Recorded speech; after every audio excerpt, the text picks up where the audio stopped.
Selamat pagi Indonesia.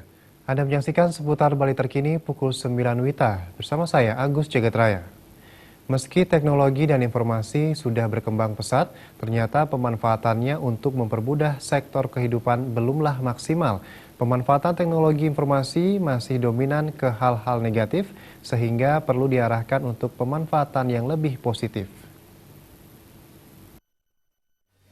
Praktisi Teknologi Informasi dari Sekolah Tinggi Komunikasi dan Manajemen Sitikom Bali, Dadang Hermawan mengatakan, teknologi informasi ibarat pisau bermata dua, memiliki sisi negatif dan positif.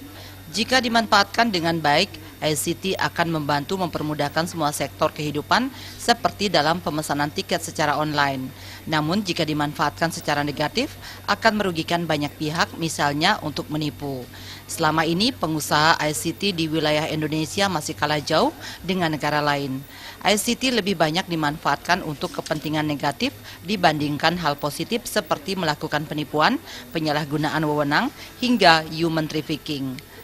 Dadang Hermawan berharap perlu adanya langkah antisipasi untuk memperkecil hal-hal negatif pemanfaatan teknologi. Pihaknya mendorong agar teknologi informasi dimanfaatkan untuk mempermudah kehidupan. Ya, secara umum kan Indonesia ini masih tertinggal dari segi pemanfaatan ICT untuk hal-hal yang positif. Ya.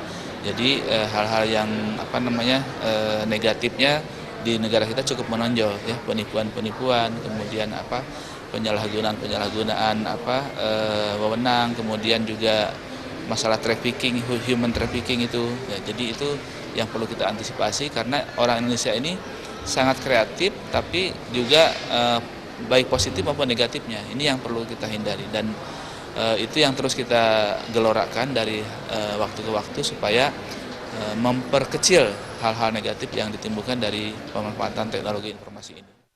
Pujiantini dan Ari Wiratmaja, Bali TV.